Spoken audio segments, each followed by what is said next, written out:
احمد مصطفیٰ محمد مصطفیٰ صلی اللہ علیہ وآلہ وسلم کہ حضور ناز اپنی عقیدتوں، محبتوں، ارادتوں اور نیاز مندیوں کا خراج پیش کرنے کے بعد معزز، محترم، محتشم، واجب الاحترام علماء کرام، مہمانان گرامی اور تمام سامعین، السلام علیکم ورحمۃ اللہ وبرکاتہ۔ اللہ تعالیٰ سے دعا ہے کہ اللہ تعالیٰ زبان پہ کلمۃ الحق جاری فرمائے اور حضور صلی اللہ علیہ وآلہ وسلم کی محبتوں کی فراوانی ہم سب کو نصیب فرمائے، اور محبت کا جو نتیجہ ہے عمل اور اطاعت، اس سے ہم سب کو مالا مال فرمائے اور ہم چلتے پھرتے حضور صلی اللہ علیہ وآلہ وسلم کی سیرت کا مجسمہ نظر آئے۔ تو کسی شاعر نے کیا خوب کہا تھا کہ محمد کی محبت دین حق کی شرط اول ہے، محمد کی محبت دین حق کی شرط اول ہے، اسی میں ہو اگر خامی تو سب کچھ نامکمل ہے۔ ان کا نام جو لبوں پہ آتا ہے، ان کا نام جو لبوں پہ آتا ہے وہی ایک لمحہ کام آتا ہے، ان کا نام جو لبوں پہ آتا ہے وہی ایک لمحہ کام آتا ہے۔ فرش پہ تیرے نام کے صدقے عرشیوں کا سلام آتا ہے، فرش پہ تیرے نام کے صدقے عرشیوں کا سلام آتا ہے۔ میرے سامنے جب بھی کوئی مشکل مقام آتا ہے تو زبان پہ میری محمد کا نام آتا ہے۔ پیش حق مفدہ شفاعت کا سناتے جائیں گے، پیش حق مفدہ شفاعت کا سناتے جائیں گے، خود روتے جائیں گے، ہم کو ہنساتے جائیں گے۔ پیش حق مفدہ شفاعت کا سناتے جائیں گے، خود روتے جائیں گے، ہم کو ہنساتے جائیں گے۔ وسعتیں دی ہیں خدا نے دامن محبوب کو، جرم کھلتے جائیں گے اور وہ چھپاتے جائیں گے۔ حضور صلی اللہ علیہ وآلہ وسلم کی محبت ایمان کی جان ہے، حضور کی محبت ایمان کی جان ہے۔ اگر حضور صلی اللہ علیہ وآلہ وسلم کی محبت نہیں تو کچھ بھی نہیں۔ حضرت علامہ اقبال رحمۃ اللہ علیہ وہ فرماتے ہیں کہ اگر تم مجھ سے پوچھو کہ دین کیا ہے، اور اگر تم دو لفظوں میں سمجھنا چاہو کہ دین کیا ہے، تو میں کہوں گا کہ دین حضور کی محبت میں تڑپنے کا نام ہے۔ وہ دین دین ہی نہیں کہ جس میں حضور صلی اللہ علیہ وآلہ وسلم کی ذات کا ادب نہیں۔ حضرت شیخ مہدی الفاسی مطالع المسرات شرح دلائل الخیرات میں لکھتے ہیں کہ حضور کا ذکر سن کر جس شخص کے کلیجے میں ٹھنڈ نہیں پڑتی، اس شخص کے کلیجے میں دھڑکنے والا دل کسی مومن کا دل ہی نہیں ہو سکتا۔ یہ ہو ہی نہیں سکتا کہ حضور کا ذکر ہو اور دل کو تسکین نہ پہنچے، حضور کا ذکر ہو اور روح کو قرار نہ پہنچے۔ اور حضور صلی اللہ علیہ وآلہ وسلم کو اللہ تعالیٰ نے اتنی شان عطا کی کہ حضور صلی اللہ علیہ وآلہ وسلم ہماری مدح و ستائش کے، ہماری تعریفوں کے محتاج نہیں ہے، کیونکہ حضور کا نام ہی ایسا ہے کہ جو شخص بھی حضور کا نام لیتا ہے، کوئی تعریف نہ بھی کرے، صرف حضور کا نام لے لے تو نام لینے میں ہی حضور کی تعریف ہے۔ کیونکہ محمد کا معنی کیا ہے؟ محمد کا معنی ہے الذی یحمد حمدا بعد حمد، کرۃ بعد کرۃ، مرۃ بعد مرۃ۔ ارے محمد وہ ہے کہ جس کی تعریف کی جائے حتیٰ کہ تعریف کی اپنی تعریف ختم ہو جائے۔ محمد وہ ہے کہ جس کی تعریف ختم نہ ہو۔ ارے کلمے ٹوٹ جائے، چشم خوش ہو جائے، ورق ختم ہو جائے، محمد وہ ہے کہ جس کی تعریف ختم نہ ہو۔ اور حضور صلی اللہ علیہ وآلہ وسلم، ان کے ذکر میں خدا نے اتنی لذت رکھی ہے کہ اب 11 بج رہے ہیں، ساری رات حضور کا ذکر چلتا رہے، صبح سحری کا وقت ہو جائے، لیکن رب نے اپنے محبوب کو اتنی شان عطا کی کہ ہماری زندگیاں تو ختم ہو سکتی ہیں، وقت کے یہ جو پیمانے ہیں یہ تو ختم ہو سکتے ہیں، لیکن حضور صلی اللہ علیہ وآلہ وسلم کا ذکر ختم نہیں ہو سکتا۔ اسی وجہ سے وہ کسی شاعر نے کیا خوب کہا تھا کہ دل کے ارماں پورے ہوئے تھے ابھی، یہ غضب ہوا کہ سحر ہو گئی۔ دل کے ارماں پورے ہوئے تھے ابھی، یہ غضب ہوا کہ سحر ہو گئی۔ ان کی آنکھوں میں ایسا نشہ تھا فراز کہ جس نے دیکھا وہی لڑکھڑاتا گیا، اسی طرف ہی بہاروں کے رخ ہو گئے کہ جس طرف نشیلی نظر ہو گئی، چاند گہنا گیا، مہر شرما گیا، حسن ہر ایک شے کا سوا ہو گیا، ان کے آنے کا یارو مزہ ہی آ گیا، پوری دنیا شیر و شکر ہو گئی۔ حضرت علامہ اقبال رحمۃ اللہ علیہ انہوں نے اپنا سارا فلسفہ دو لفظوں میں نچوڑ دیا، فرمایا کہ کی محمد سے وفا تو نے تو ہم تیرے ہیں، کی محمد سے وفا تو نے تو ہم تیرے ہیں، یہ جہاں چیز ہے کیا لوح و قلم تیرے ہیں۔ حضرت عمر بن العاص رضی اللہ تعالیٰ عنہ، اگر تم مجھ سے یہ کہو کہ میں حضور صلی اللہ علیہ وآلہ وسلم کے حسن کے نقشے کو بیان کروں تو فرماتے تھے کہ ماں اتک تو میں اس کی طاقت ہی نہیں رکھتا کہ حضور صلی اللہ علیہ وآلہ وسلم کے حسن کے نقشے کو بیان کر سکوں۔ حضرت حسان بن ثابت وہ فرماتے تھے کہ لوگوں میں اپنے شعروں سے حضور صلی اللہ علیہ وآلہ وسلم کی مدح نہیں کرتا، میں اپنے شعروں سے حضور کی تعریف نہیں کرتا، بلکہ حضور کے نام میں مٹھاس ہی اتنی ہے کہ جب میں حضور کا نام لیتا ہوں تو میرے شعروں میں حسن آ جاتا ہے۔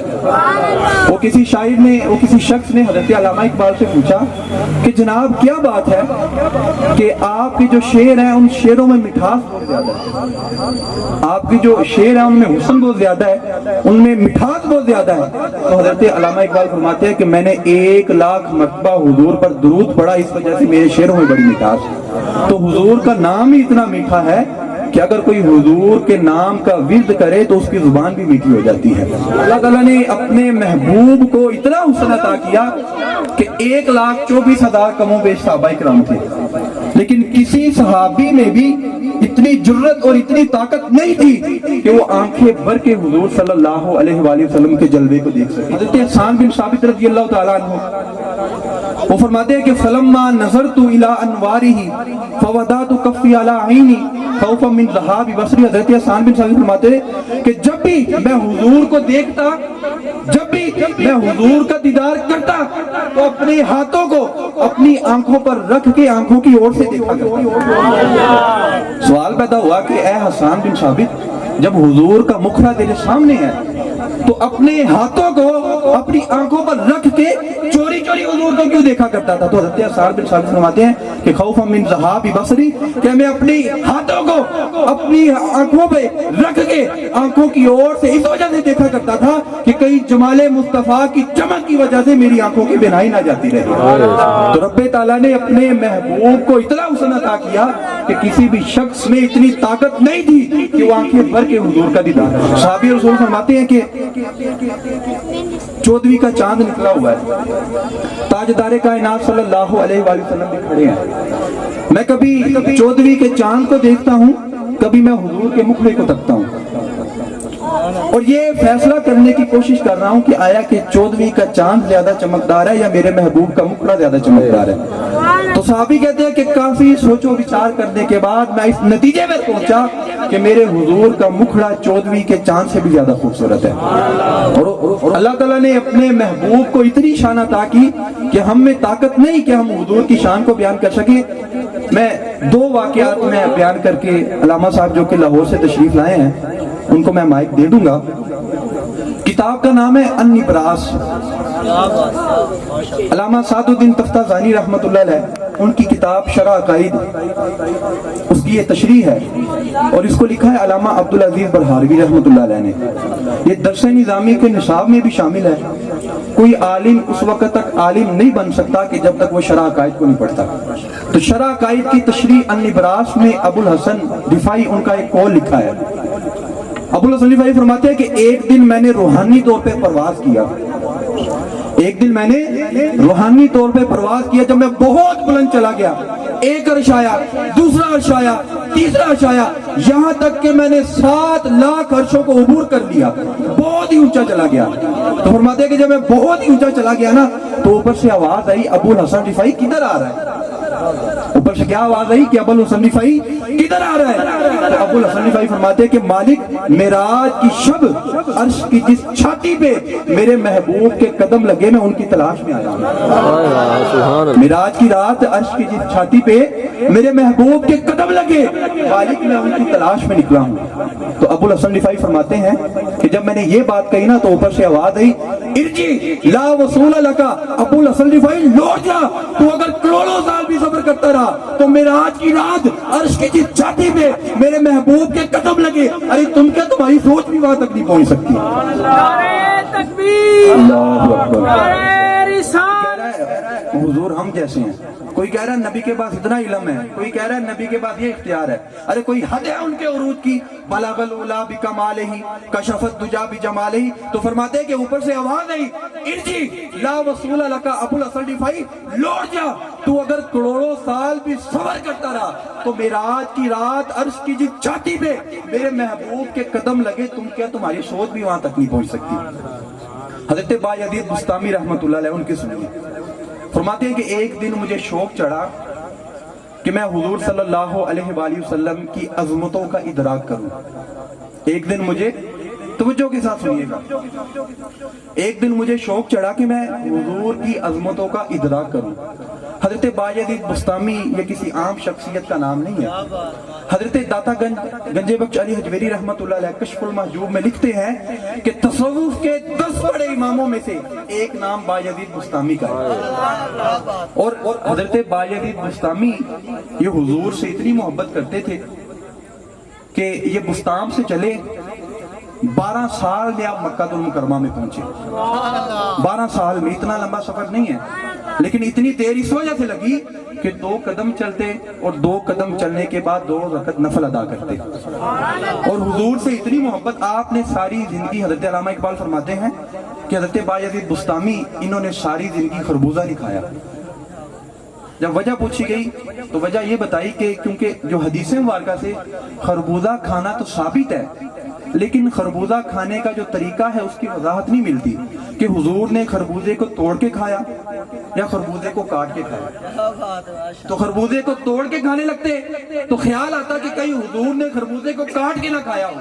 خربوزے کو کاٹ کے کھانے لگتے تو خیال آتا کہ کہیں حضور نے خربوزے کو توڑ کے نہ کھایا ہو تو کہیں سنت کی مخالفت نہ ہو جائے، اس وجہ سے آپ نے پوری عمر خربوزہ ہی نہیں کھایا.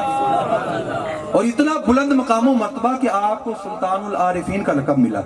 اب ان کی سنیے، فرماتے ہیں کہ ایک دن مجھے شوق چڑھا کہ میں حضور کی عظمتوں کا ادراک کروں.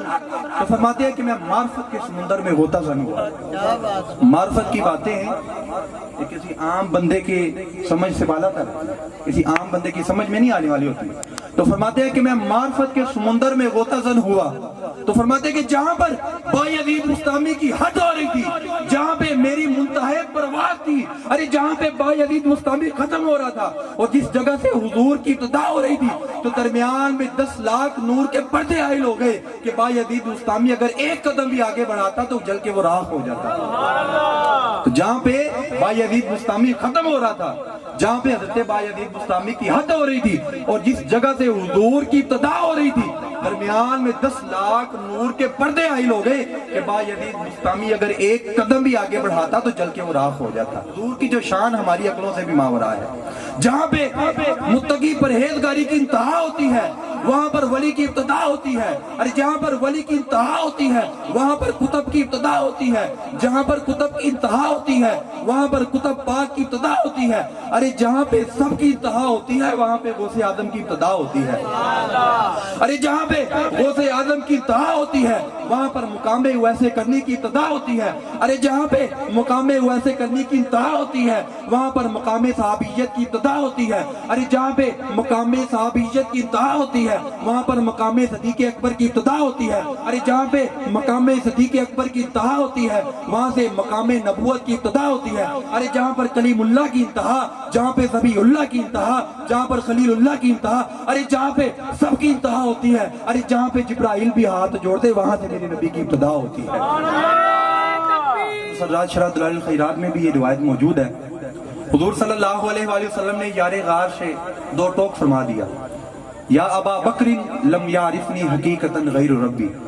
حضور نے ارشاد فرمایا کہ اے ابو بکر اگرچہ تو میرا یار غار ہے، اس دنیا میں انبیاء علیہ السلام کے بعد جس شخص کا مرتبہ سب سے زیادہ وہ ابو بکر صدیق کی ذات ہے.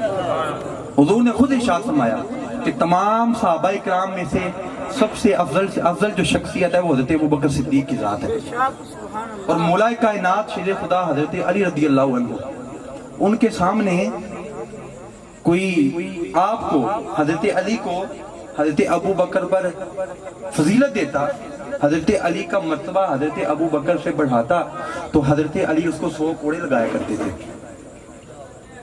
تو حضور نے ارشاد فرمایا کہ اے ابو بکر اگرچہ تو میرا یار غار ہے یا ابا بکر لم یعرفنی حقیقتاً غیر ربی، اے ابو بکر اگرچہ تو میرا یار غار ہے لیکن میری حقیقت کو میرے رب کے سوا کوئی دوسرا نہیں جان سکتا، میری حقیقت کو میرے رب کے سوا کوئی دوسرا نہیں جان سکتا۔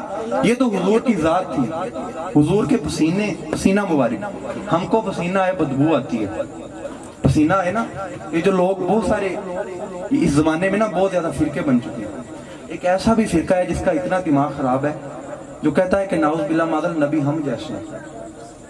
اب ہم کو پسینہ آئے تو کیا ہوتا ہے، بدبو آتی ہے، یہ اب ہم جڑ کے بیٹھے ہیں نا، پسینہ زیادہ ہو جائے گا ہم دور دور ہو جائیں گے، لیکن حضور کے پسینے کا کیا عالم ہے۔ ایک عورت اس کے بیٹے کی شادی ہوتی ہے، حضور کی بارگاہ میں آ جاتی ہے، حضور کی بارگاہ میں آ کے عرض کرتی ہے کہ حضور میرے بیٹے کی شادی ہے، خوشبو لگانا یہ آپ کی سنت ہے، میرے پاس اتنے پیسے نہیں کہ میں خوشبو کو خرید سکوں۔ تو حضور صلی اللہ علیہ وسلم ارشاد فرماتے ہیں کہ اے میرے صحابیہ جا ایک شیشی لے آ۔ وہ ایک شیشی لے آتی ہے، گرمی کا موسم ہوتا ہے، حضور صلی اللہ علیہ وسلم یوں اپنا پسینہ مبارک اتارتے ہیں اور اس شیشی میں ڈال دیتے ہیں اور اس کو پسینہ مبارک دے کے کہتے ہیں کہ جا کے اپنے بیٹے کو لگا دے، اگر اس کی نسلوں سے اس کی خوشبو ختم ہو جائے تو مجھے محمد عربی نہ کہنا۔ تو جس کا پسینہ اتنا معطر ہے، جس کا پسینہ اتنا پاک ہے، اس کا اپنا مقام کیا ہوگا۔ مولا کائنات شیر خدا حضرت علی رضی اللہ عنہ ان کی گود میں حضور صلی اللہ علیہ وآلہ وسلم آرام فرما رہے ہوتے ہیں، مولا کائنات ان کی نماز عصر کی نماز قضا ہو جاتی ہے، آنکھوں سے آنسو جاری ہو جاتی ہے، حضور کے چہرے انور پر گرتے ہیں، حضور بیدار ہو جاتے ہیں اور حضور کی آنکھیں سوتی، دل نہیں سوتا۔ حضور صلی اللہ علیہ وآلہ وسلم کا جب دل نکالا گیا نا، معراج پہ جب آپ نے جانا تھا تو حضور کا دل نکالا گیا، دل کو آب زمزم کے پانی کے ساتھ دھویا گیا۔ تو حضرت جبرائیل علیہ السلام جب وہ حضور کے قلب اطہر کو دیکھتے ہیں نا تو فرماتے ہیں کہ واہ واہ قلب وکیع فیہ اذنانی سمیعتانی بصیرتانی۔ حضرت جبرائیل فرماتے ہیں کہ واہ واہ کیسا دل ہے کہ جس کی دو آنکھیں ہیں جو کہ دیکھتی بھی ہیں، جس کے دو کان ہیں جو کہ سنتے بھی ہیں۔ اور حضور نے ارشاد فرمایا کہ اے میرے صحابہ یہ مت سمجھو کہ میں حالت نماز میں صرف آگے دیکھتا ہوں، حالت نماز میں جس طرح آگے دیکھتا ہوں اسی طرح میں پیچھے بھی دیکھتا ہوں، میں تمہارے رکوع و سجود کو بھی دیکھتا ہوں اور تمہارے دل کے اندر چھپے جو خشوع و خضوع ہے میں اس کو بھی دیکھتا ہوں۔ تو اسی وجہ سے حضرت علامہ اقبال انہوں نے فرمایا نا کہ حضور آپ کی نظر کیسی ہے جو کہ دلوں کے اندر چھپے ہوئے رازوں کو بھی جانتی ہے۔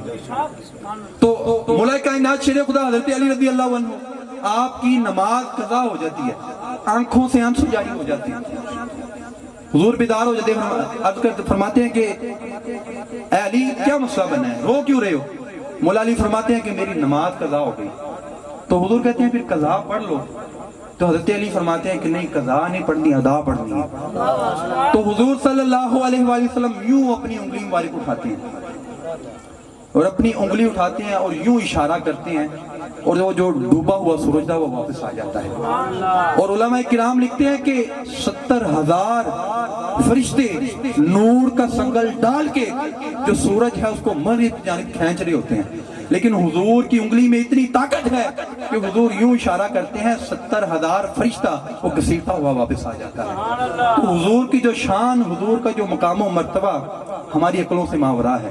وہ کسی شاعر نے کیا خوب کہا تھا کہ اسی کی ظہوری نالے ساڈا کی بیان ہے، اسی کی ظہوری نالے ساڈا کی بیان ہے، اوندیاں تے صفتاں دا نات خاں قرآن ہے، صورتاں سپارے رنگ نبی دے جمال دا، لب کے لیاواں کتھوں سونا تیرے نال دا۔